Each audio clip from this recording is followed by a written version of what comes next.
بعض جگہوں میں 10 دن میں قرآن کریم مکمل ہوتا ہے، 15 دن میں ہوتا ہے، اور کئی جگہوں میں 7 دن میں بھی قرآن کریم مکمل ہو جاتا ہے۔ تو وہ لوگ کیا کریں گے؟ قرآن کریم جب ان کا مکمل ہو جائے تو کیا وہ دوسری جگہ واپس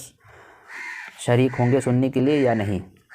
سب سے پہلی بات یاد رکھیے، تراویح پورا مہینہ تراویح پڑھنا سنت ہے، مکمل 30 دن یا 29 دن، جب تک چاند عید کا نظر نہ آئے وہاں تک آپ کو تراویح پڑھنا ہی پڑھنا ہے۔ اگر آپ وہاں تراویح پڑھتے ہیں جہاں 10 دن کی تراویح ہے، 10 دن میں ختم ہو گئی، 6 دن میں ختم ہو گئی، 7 دن میں، 5 دن میں ختم ہو گئی، تو تراویح میں قرآن کریم کا دور مکمل ہوا ہے، تراویح مکمل نہیں ہوئی۔ تراویح آپ کو مکمل چاند دیکھنے کے بعد ہی کرنا ہے۔ چاند آپ نے دیکھ لیا عید الفطر کا، اب آپ کی تراویح مکمل، اس سے پہلے تراویح مکمل نہیں ہے۔ اگر آپ کی مسجد میں ہو چکی ہے، قرآن کریم کا دور ہو چکا ہے، تو اسی مسجد میں جڑے رہیے، وہاں سورہ تراویح ہوگی وہ پڑھیے۔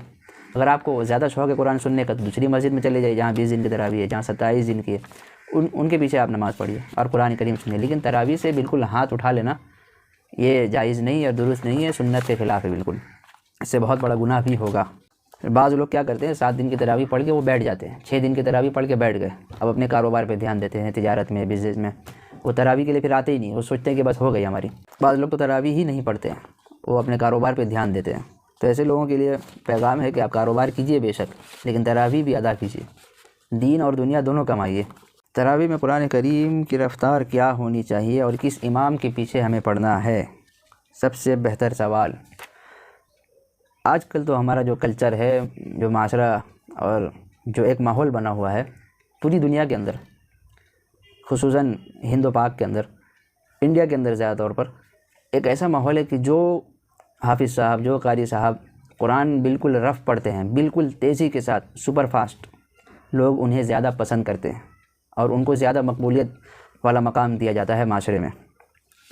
اور لوگ انہی کے پیچھے زیادہ نماز پڑھنے کو پسند کرتے ہیں، اور انہی کے پیچھے زیادہ بھیڑ ہوتی ہے اسی مسجد میں جہاں پر ایسے امام صاحب آ جائے جو 5 دن میں ختم کرتے ہیں اور بہت اسپیڈ پڑھتے ہیں، دھن دھنا دھن، اور 10 دن میں پڑھ رہے ہیں، بہت اسپیڈ پڑھتے ہیں، جس کا نہ کوئی ہاتھ ہے نہ کوئی پیر ہے۔ ایسے لوگوں کو آج کے معاشرے نے، ہمارے معاشرے نے پسند کیا ہے اور ان کو مقبول کیا ہے۔ تو یاد رکھیے، ایسے لوگ اللہ اور اس کے رسول کی نظر میں کیسے ہیں وہ دیکھیے،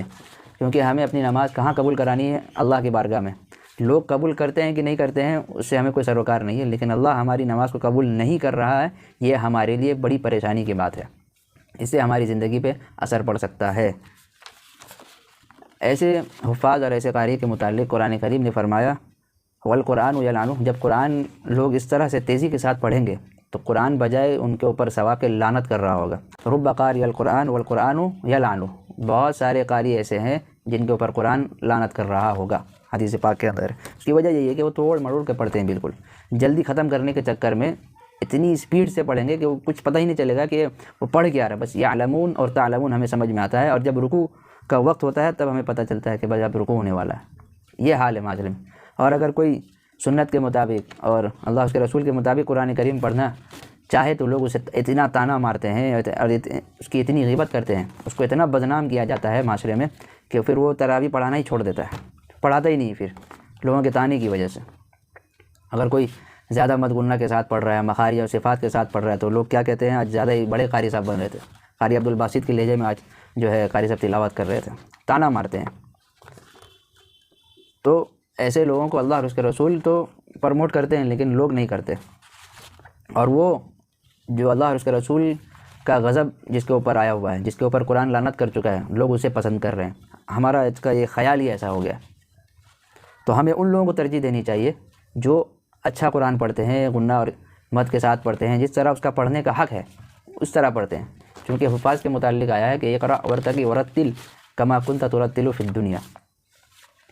کہ جب حفاظ جب قیامت کے دن اللہ کی بارگاہ میں جائیں گے تو ان سے کہا جائے گا اقرأ وارتقی ورتل، کہ تو پڑھ اور ٹھہر ٹھہر کر پڑھ، جس طرح تو دنیا میں ٹھہر ٹھہر کر پڑھا کرتا تھا، اور جنت کی سیڑھی چڑھتا جا۔ تو یہ کب ہوگا؟ جب ہم دنیا میں ٹھہر کے پڑھیں گے، جب وہ قاری صاحب دنیا میں ٹھہر کے پڑھیں گے تبھی ہم سے وہ اوپر ٹھہر کر پڑھنے کا مطالبہ کیا جائے گا۔ ہم نے دنیا میں ٹھہر کر پڑھا ہی نہیں ہے تو ہم اوپر کس طرح پڑھیں گے؟ ہمیں پڑھنے کی عادت ہے تیز رفتار کوے کی طرح، تو ہم آخرت میں بھی پھر وہی حال ہوگا ہمارا۔ تو اس طرح ہم لوگوں کو بھی بچنا چاہیے، حفاظ کو بھی بچنا چاہیے ان سب چیزوں سے جو تراویح پڑھانے والے ہیں۔ بعض لوگ کیا ہوتا ہے کہ پیسے کے چکر میں آ جاتے ہیں، لالچ میں آ جاتے ہیں کہ اگر ہم جلدی پڑھائیں گے اور مصلی کو خوش کریں گے تو ہمیں زیادہ پیسے ملیں گے، عوام کو خوش کریں گے تو زیادہ ہمیں تحفہ اور ہدیہ جو ہے لوگ دیں گے، زیادہ ہماری تعریفیں ہوں گی، کیونکہ ان کے مطابق قرآن پڑھا جا رہا ہے جس طرح وہ چاہتے ہیں، توڑ موڑ کر پڑھنا چاہتے ہیں اسی طرح پڑھا جا رہا ہے۔ لیکن اگر اللہ اس کے رسول سے اجرت لینا ہے، اجر لینا ہے، تو آپ کو اس کے مطابق پڑھنا ہوگا جس طرح صحابہ نے پڑھ کے دکھایا۔ تو اس طرح لالچ کرنا اچھی بات نہیں ہے۔ اگر کوئی خوشی سے دے دیتا ہے تو اچھی بات ہے، لیکن آپ اپنے مذہب پہ قائم رہیے، اپنے اصول پہ قائم رہیے، قرآن حدیث پہ قائم رہیے، جس طرح پڑھنے کا حکم دیا گیا اس طرح پڑھنے پہ قائم رہنا ہے۔ اور اس کا آپ ہی فیصلہ کر سکتے ہیں کہ آپ کو لوگوں کو خوش کرنا ہے، لوگوں کی واہ واہ آپ کو سننی ہے، لوگوں سے آپ کو اپنی تعریف سننی ہے، یا قیامت کے دن اللہ کی زبان سے آپ کو اپنی تعریف سننی ہے، یہ آپ کے فیصلے کے اوپر ہے۔ سب سے اچھا مشورہ تو یہ ہے کہ لوگوں کو یہ کرنا چاہیے کہ پورا مہینہ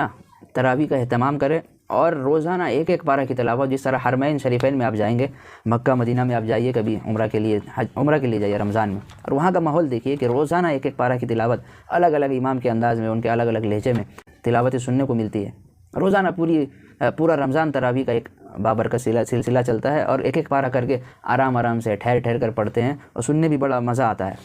اس طرح قرآن کریم کا ماحول ہندوستان کے اندر ہونا چاہیے، بلکہ پوری دنیا کے اندر ہونا چاہیے۔ ہر مسجد متولی اس چیز کا خیال رکھے۔ اگر آپ امام صاحب کو پہلے سے فکس ہیں تو ان کو ہدایت دے دیا کریں کہ پورا مہینہ پڑھانا ہے، ایک ایک پارہ پڑھانا ہے، چاہے لوگ پیچھے پڑھے نہیں جائیں، پڑھے بھاڑ میں جائے، ایسے لوگوں کی ضرورت بھی نہیں، اپنا انتظام خود کریں وہ۔ اور باہر سے کسی کو آپ بلا رہے ہیں اسپیشل، اگر آپ باہر سے تراویح کے لیے بلا رہے ہیں تو ان کو بھی کہہ دیں کہ بھائی پورا مہینہ رہنا ہے، خرچے پانی کا ٹینشن نہ لیں، پورا مہینہ پڑھانا ہے، ایک ایک پارہ کی تلاوت اگر آرام آرام سے ٹھہر ٹھہر کر کرنا ہے، اور تاکہ سننے میں لوگوں کو مزہ آ جائے کہ قرآن کریم کی تلاوت ہو رہی ہے۔ اس طرح شرائط کے ساتھ آپ رکھیں ان کو۔ اللہ تعالی ہم سب کو قرآن کی بے حرمتی سے بچائے، اور ایسے لوگوں سے بھی ہم سب کی حفاظت فرمائے جو ہمارا ایمان بیچ رہے ہیں، جو ہمارا ایمان خراب کر رہے ہیں، جنہوں نے ہمارا ذہن ہی ایسا بنا دیا کہ قرآن ایسے ہی پڑھا جاتا ہے۔